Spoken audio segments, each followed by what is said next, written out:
Hey everybody, thanks for tuning in. Another great video here, I think, for those people who struggle with the slice. This is a great little tip, and it might look a little bit elaborate, but there's some ways we can adapt this that's going to work for you at your home club. So anybody that slices, if you've been watching a few of my videos, you'll know that from the top, people that typically tend to slice, they tend to move their trail side out instead of keeping it nice and passive and allowing the arms to come down. So then the club gets thrown away from them. It's then going to start swinging across the ball, so they fall backwards. Everything starts to collapse. So from the top here, they're moving that way, falling backwards, slicing across it, hoiking it left to start with, and then really letting the spin take it over to the right. And it's just not helping them. So in previous videos, we've talked about allowing you to move forward and things that can help you there. So what we've got to really focus on is that from the top, we don't want the steep angle coming this way. We don't want the shaft moving too steep. We want it to try and stay behind you a little bit longer and a little bit shallower into the golf ball, so the club is then sweeping out and away from us, so we can maybe swing a little bit to the right to try and promote a draw. So here's a great little drill that I've set up. What I've done is I've got a broken shaft. It's probably a couple of feet off the floor, something like that. Where does that line up with? Maybe a little bit higher than my knee. And now what I can do is I can swing and try and match my swing plane up to hit that golf ball. Now anybody who gets too steep and starts their downswing with their upper body, the shoulders are going to go like this, the left shoulder goes down, the head goes forward, they're going to hit like that.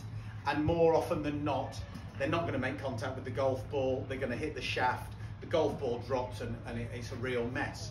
So what I'm going to try and do is stand here and feel that my swing can be a little bit more around my body, a little bit more baseball style to hit this golf ball, to have it rounded. And then what's going to happen is if the golf ball is here, as I get to there, I can't afford for this shoulder to go that way.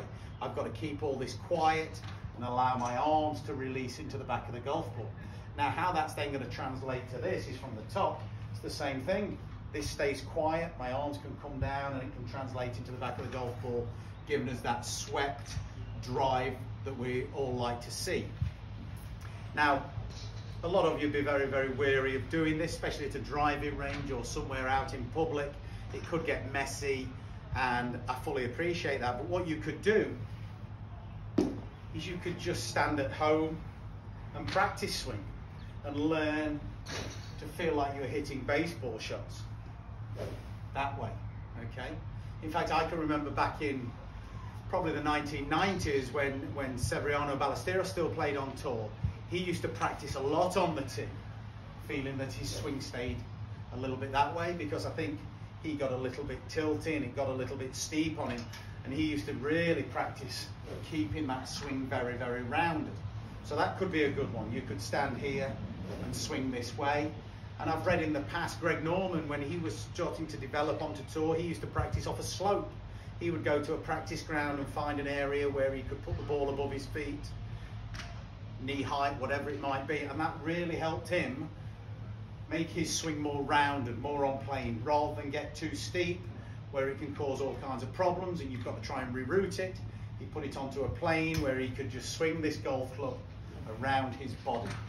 So there's lots of ways of doing it. You can practice at home, just hover the club at knee height, feel like you're swinging it around you. You could find yourself a little bit of a slope where you could maybe hit some golf balls. You could do it with an iron.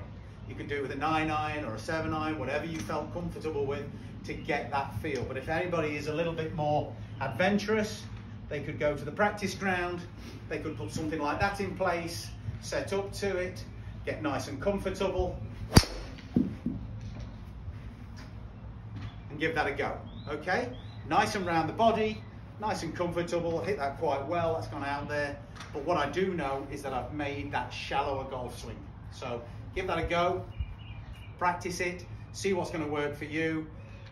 Let me know how you get on. That's what the comments are for. I really hope it helps. Everybody wants to try and hit their driver that little bit better, and I hope that's going to help you. Good luck.